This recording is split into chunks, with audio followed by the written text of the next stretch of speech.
अगर कि देखें, ये तो मैंने आपको एक सिंपल कॉल बताई कि सिंपल, जिसमें उसने कोई सवाल नहीं किया। इन केस अगर वो आपसे कोई क्वेश्चन करता है, वो आपसे फॉर एग्ज़ाम्पल वो आपसे सवाल करता है, अच्छा एक चीज़ को माइंड में रखेंगे, जो पर्सन जहाँ पे क्लोज़ हो रहा है ना, उसे वहाँ पे क्लोज़ कर देंगे। मतलब अगर वो ये नहीं पूछ रहा कि मेरी इनकम सैलरी क्या है तो बताने की ज़रूरत, वो ये नहीं पूछ रहा कि मेरा काम क्या है तो बताने की ज़रूरत, वो ये नहीं पूछ रहा कि मेरी टाइमिंग्स क्या है तो उसको बताने की ज़रूरत नहीं है। मतलब उसको कंफ्यूज करने की ज़रूरत नहीं है। वो जहाँ तक रिलैक्स हो रहा है उसको वहीं तक रिलैक्स करके छोड़ दें।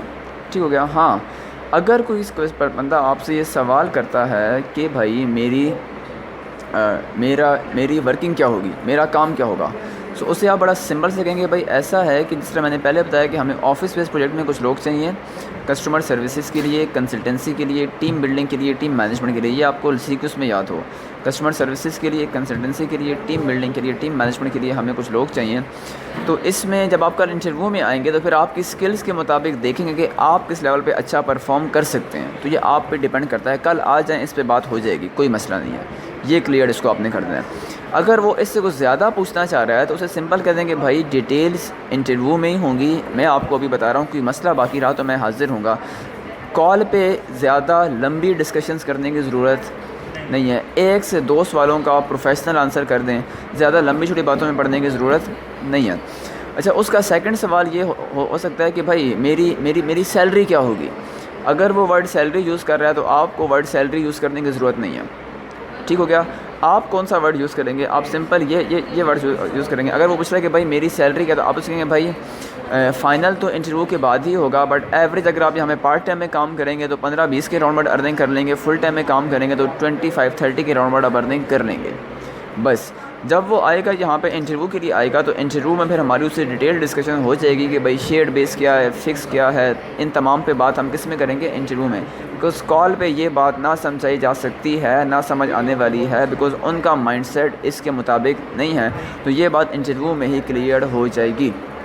इन केस अगर कोई पर्सन आपको ये पूछता है, आपसे एक दो बार ये सवाल करता है कि भाई क्या ये फ़िक्स सैलरी है या फ़िक्स कमीशन है, वो आपसे फिर पूछता है ये फ़िक्स सैलरी है या कमीशन है, तो उसको आप ये आंसर करेंगे कि भाई फ़िक्स सैलरी नहीं है, फ़िक्स शेयर्ड बेस इनकम है, आप एवरेज 15 से 20 हज़ार अर्न कर लेंगे, हमारी रिस्पॉन्सिबिलिटी होगी। तो मैंने तीनों के आपको आंसर्स बता दिए, इस पर आप उसको लेके चल रहे होंगे। एक चीज़ और, अगर कोई बंदा आपसे ये सवाल करता है कि भाई क्या ये टाइम्स तो नहीं है, या क्या ये टाइम्स है, आपसे ये सवाल ये भी आपको आ सकता है। अगर आपको ये सवाल आता है तो आपसे बड़ा सिंपल आंसर करेंगे कि भाई हमारी इंडिपेंडेंट बिज़नेस ऑर्गेनाइजेशन है, हमारा किसी भी और कंपनी से कोई लिंक नहीं है, हमारी अपनी वर्किंग है, अपनी सर्विसेज हैं, अपने प्रोडक्ट्स हैं, अपने इनकम प्लान्स हैं, अपने प्रमोशन प्लान हैं। सो हमारा उनसे कोई भी लिंक नहीं है, इसलिए ये वो नहीं है। अगर आप इसको मज़ीद समझना चाहते हैं तो कल तशरीफ़ लाइए, मेरी आपसे कंप्लीट डिस्कशंस हो जाएंगी। फिर कोई मसला रहा तो मैं हाज़िर हूँगा। यहाँ तक करके अगर वो इसके बाद ये वो फ़लान करना चाह रहा है तो उसे कहें भाई डिटेल्स इंटरव्यू में यहाँ तक ओके है, बाकी चीज़ें आपसे कल डिस्कस हो जाएंगी। बहुत ज़्यादा लंबी छोटी बात करने की ज़रूरत नहीं है। अच्छा, मैसेज पे भी किसी भी पर्सन को एक या दो मैसेज से ज़्यादा मैसेज करने की ज़रूरत नहीं है।